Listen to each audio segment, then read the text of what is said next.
예수님께서는 십자가의 죽음과 부활에 대해서 제자들에게 확실히 말씀을 해주신 적이 있습니다. 그런데 오늘 말씀에는 이제 사도들이 아니라 여인들만 예수님의 무덤을 향해 나아가고 있음을 볼 수가 있습니다. 무엇이 이들을 예수님께로 인도하여 냈을까? 그래서 한편으로는 이제 사도들이 없는 이 광경을 보면서 여인들이 오히려 사도들의 믿음보다 더 훌륭한 것 아닌가 이런 생각을 좀 해봤습니다. 그래서 늘 말씀을 드리는 거지만 한번 따라해 볼까요? 나이와 직분과 믿음은 상관이 없다. 할렐루야. 그래서 예수님은 오히려 어린아이와 같은 순수함을 배워라 라고 말씀하시지 않습니까? 그래서 우리도 늘 우리의 위치가 하나님 앞 코람데우의 삶을 살아가야 될 줄 믿습니다. 여인들이 이제 사도들에게 부활의 소식을 전했을 때 이제 사도들의 반응이 어떠했다고 나옵니까? 그들의 말이 허탄한 듯이 들렸기 때문에 믿지 아니했다 이렇게 말씀을 합니다. 그러니까 예수님께서 부활하실 것을 제자들에게도 직접 언급하신 적이 있는데도 이 제자들은 그 말씀을 마치 거짓말처럼 생각을 했다는 것입니다. 그러니까 정작 믿음을 보여야 할 순간에 그 믿음을 보여야 될 순간들이 많이 있었죠. 그 중에 예수님께서 십자가에 달리실 때에 그때에도 제자들은 다 뿔뿔이 흩어지게 되었습니다. 오히려 예수님의 말씀을 기억해낸 것은 여인들이었습니다. 끝까지 예수님 곁에 남아있던 이들도 마찬가지로 여인들이었다. 8절의 말씀에 그들이 예수의 말씀을 기억했다라고 말씀을 합니다.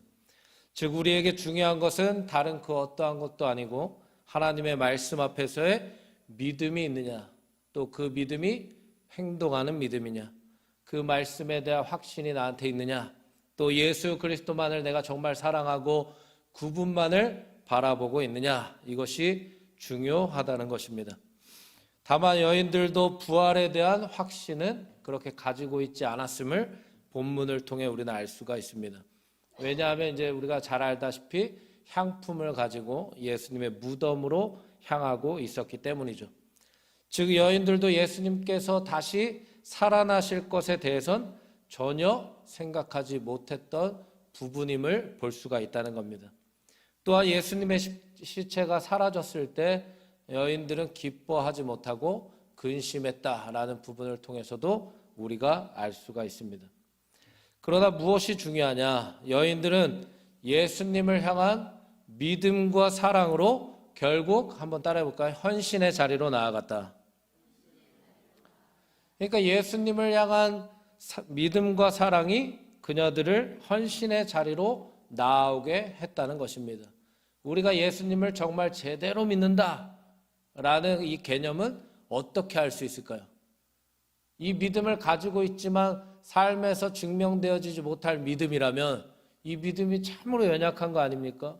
하지만 이 믿음을 누가 주시는 겁니까? 이 믿음을 우리가 삶으로 증명해내지 않는다면 참으로 연약한 믿음일 텐데 이 믿음을 그럼 누가 주셨냐는 거예요. 누가 주셨어요? 하나님이 주셨죠. 할렐루야. 하나님이 처음부터 연약한 믿음을 주신 적이 없어요. 할렐루야. 하나님은 믿음 그 자체를 주셨다는 거예요. 이 믿음을 통해서 주님을 바라볼 때. 그래서 믿음이 왜 연약하냐? 믿음은 내게 주어졌지만 내가 이 믿음을 제대로 사용하지 않기 때문에 연약한 거예요.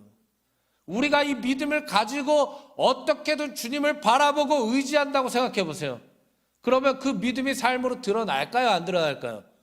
드러날 수밖에 없는 거예요. 왜? 내가 이 믿음을 제대로 사용하고 있기 때문에. 우리도 우리에게 부여된 이 믿음을 제대로 사용만 한다면 이 믿음으로 능치 못할 일이 없다는 거예요. 할렐루야. 그래서 우리도 주님께서 내게 주신 그 믿음 안에, 말씀 안에 확신을 가지고 주님께로 나아가야 될 줄 믿습니다. 그래서 헌신의 자리로 나아갔다. 이제 여인들이 가지고 이제 향품은 이제 시체의 부패를 또 막기도 하고 썩는 냄새를 나지 않도록 막는 그러한 일들을 하죠. 이것은 예수님을 위해 그들이 준비했다는 걸 얘기하면 준비했다. 예수님만을 묵상하고 예수님만을 생각했을 때 이것을 우리가 해야 되는구나 라고 마음가짐을 가졌다는 거죠. 그리고 향품을 준비한 거예요. 즉 이 향품은 그녀들의 헌신과 믿음과도 같다. 또한 그 시대 때 시체 자체를 만지는 것은 또 부정하다고 일컬을 수 있고, 또 예수님을 좋지 않게 여겼던 종교 지도자들, 대제사장들도 있지 않았습니까? 그러니까 예수님의 시체까지 가까이 간다는 건 그 당시에는 쉽지 않은 일 중에 하나죠. 더욱이 이제 그녀들은 무덤의 큰 돌문, 그게 막혀져 있는 것을 알기 때문에 가면서도 근심했었어요. 이 돌문을 어떻게 옮겨야 될까? 근심도 했었다는 거예요. 그러나 중요한 게 또 뭡니까? 그 자리로, 한번 따라해볼까요? 그 자리로 가고 있었다. 이게 중요한 거예요. 할렐루야. 근심도 될 일도 있고, 사람의 시선도 있었을 거고, 여러 가지 안 될 일들만 생각하면 부정한 생각들만 했겠죠. 근데 결과적으로 믿으니까, 사랑하니까 예수님을 헌신의 자리로 나아가는데 그 자리로 가고 있었다는 게 중요한 거예요. 그래서 우리도 결과적으로 이 예배 자리에 있지 않습니까?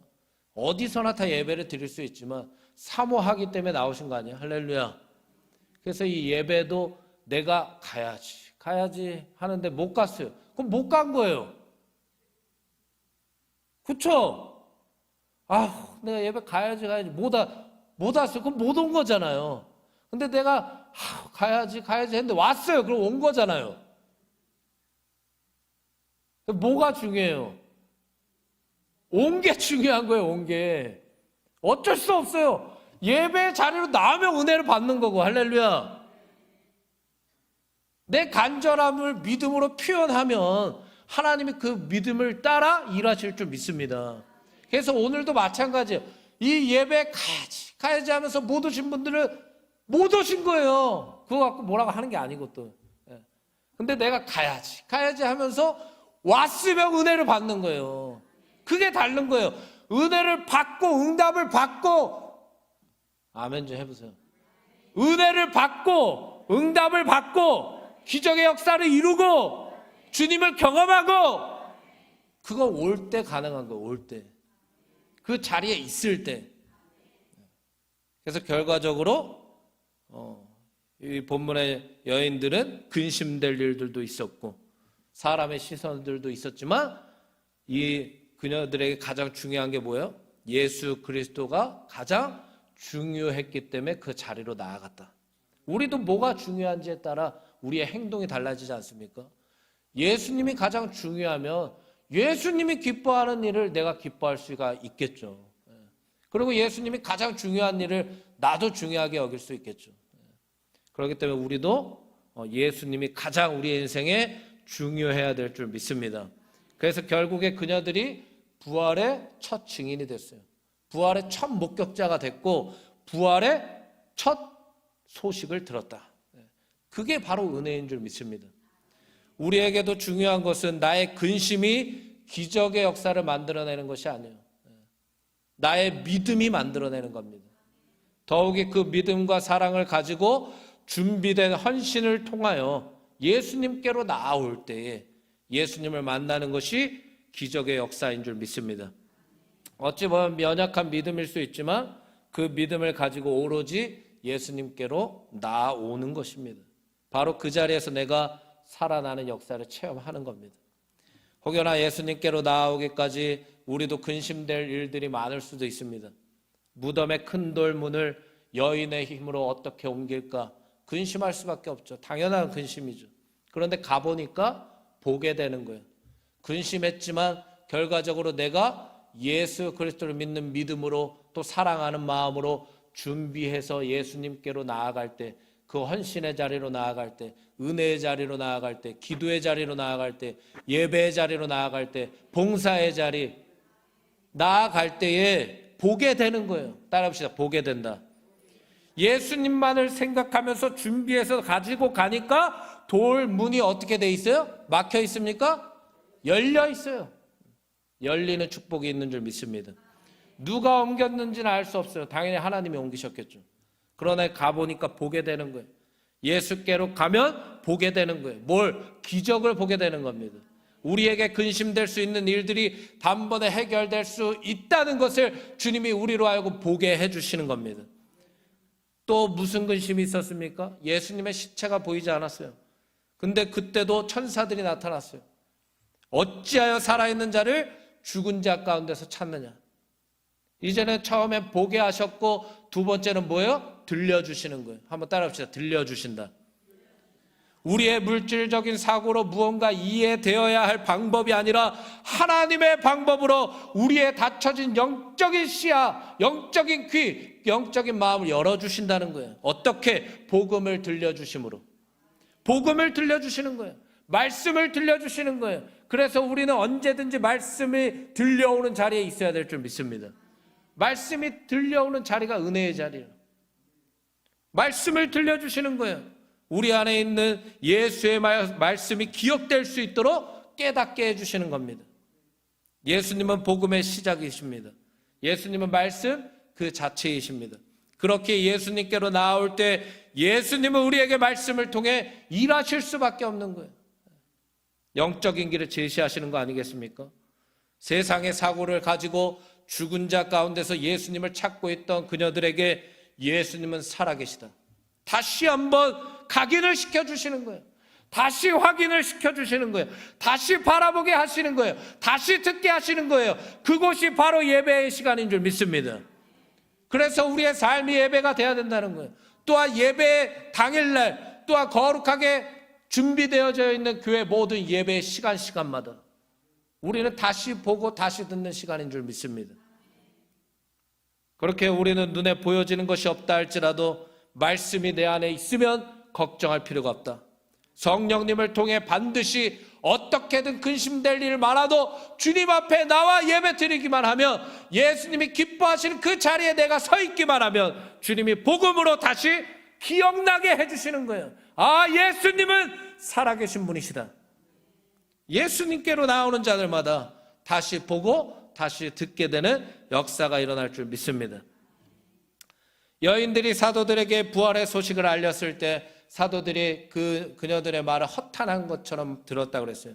믿지 않기 때문에 그런 거예요. 왜 그렇습니까? 믿음이 없으니까. 이 말이 믿어지지 않는 거예요. 믿어지지 않는 거 아느니까 주님의 말씀을 거짓말처럼 여기는 거예요. 거짓말하지 말라는 거예요. 이게 뭡니까? 불신이죠. 믿음이 없다는 건 뭡니까? 불신이에요. 불신. 그 말씀을 믿지 못하겠다는 거예요. 그런데 한편으로 우리에게 강조하시는 부분이 바로 이 부분이라는 거예요. 우리에게 예수님이 죄와 사망을 이기시고 부활하신 유일한 구원자가 맞느냐? 하나님의 아들이시고 복음의 시작이 정말 예수 그리스도가 맞느냐? 그분을 정말 그렇게 여기고 있다면 불신 자체가 없어야 된다는 거예요. 아멘을 해보세요. 나에게 정말 예수 그리스도가 살아계신 구원자가 맞다면, 정말 그분만이 복음의 시작이시오 하나님의 아들이심이 맞다면, 하나님의 말씀이 들려올 때, 또 나를 보게 하실 때, 들려주실 때 내 마음 중심에는 불신이 없어야 된다는 거예요. 의심이 없어야 된다는 거예요. 아, 거짓말하지 마십시오. 불신의 대답, 불신의 행동, 그 어떠한 0.1%도 불신이 없어야 된다는 거예요. 100% 믿어야 된다는 거예요. 100%. 왜 그렇습니까? 왜 어떻게 이런 반응을 할 수 있습니까? 내가 예수님을 만났기 때문입니다. 내가 예수님을 통해 새롭게 거듭나는 역사를 체험했기 때문에 이렇게 반응할 수 있다는 거예요. 예수님을 믿는다는 게 뭡니까? 내가 예수님을 통해서 위로부터 내려오는 생명을 부여받고 이제는 하나님의 자녀로 다시 태어남을 내가 그 거듭남의 체험을 했기 때문에, 내가 새롭게 다시 살아난 걸 내가 예수 그리스도로 경험했기 때문에 불신이 사라지는 거 아니겠습니까? 내가 다시 태어나는 거예요. 내가 주님을 영접했고 내가 이제 사탄의 노예의 자녀가 아니라 이제는 하나님의 자녀로서 다시 새로운 삶을 시작하는 그러한 하나님의 자녀의 삶을 시작했기 때문에 주님이 어떤 말씀을 하시든 불신할 수 없는 거예요. 왜? 내가 살아났기 때문에. 할렐루야. 살아나셨습니까? 우리 옆에 분에게 한번 축복해 줍시다. 우리는, 옆에 분 보세요. 우리는 살아났습니다. 할렐루야. 우리는 살아난 사람들이요. 새 생명이 부여되지 않았습니까? 영원한 생명.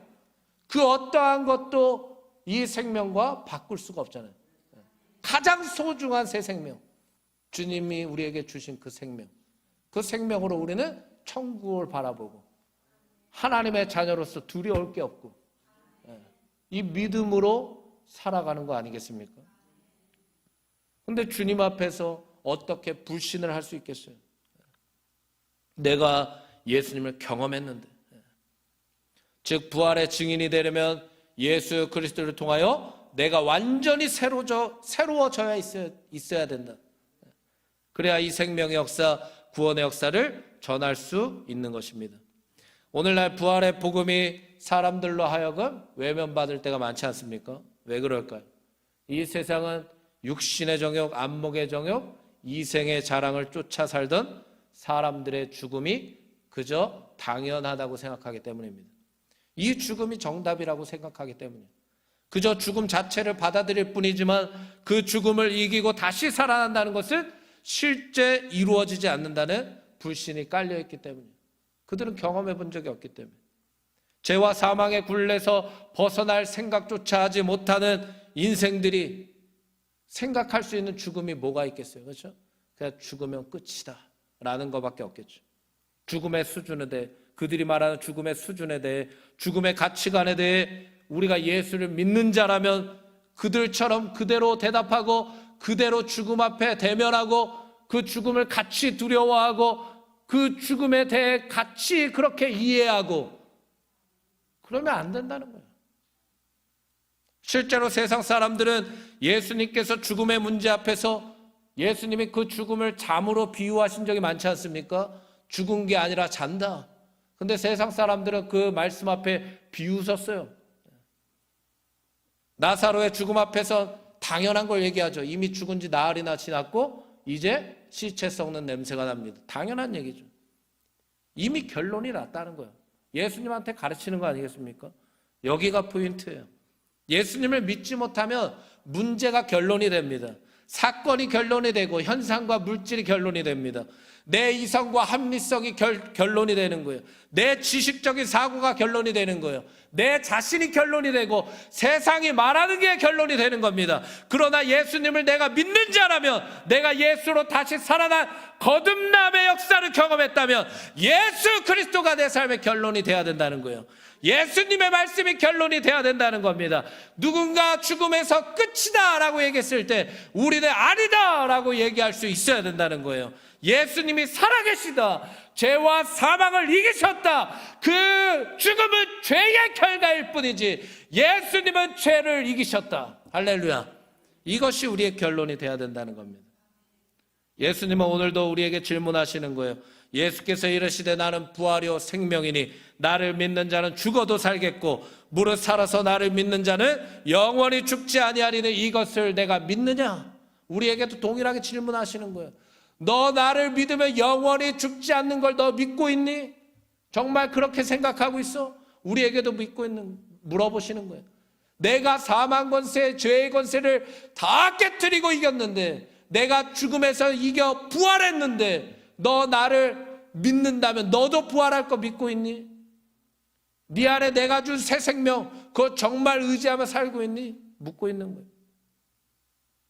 그렇습니다. 우리는 이것을 믿어야 돼요. 예수 그리스도가 부활하셨음을 믿어야 됩니다. 죄와 사망을 이기신 분은 한 분밖에 없어요. 예수 그리스도밖에 없습니다. 예수님만이 우리의 길이요 진리요 생명이심을 믿어야 됩니다. 그저 세상의 죽음이 결론이고 정답이라고 살아가는 사람들에게 우리는 그것이 죄의 결과일 뿐이고 그저 그 죽음이 끝이 아니라 또 다른 시작임을 우리는 증거해야 될 줄 믿습니다. 예수님은 십자가의 죽음과 부활을 통해 단번에 모든 걸 깨뜨리시고 다시 부활하셨습니다. 우리를 구원하시기 위해서. 그래서 우리는 바로 부활의 증인으로서 죽음을 대면할 수 있는, 부활의 증인으로서 죽음을 대면할 수 있는 담대한 믿음으로 세상에 살아가야 될 줄 믿습니다. 우리도 그 부활의 소식 앞에서 혹여나 기뻐하지 못하고 있지 않습니까?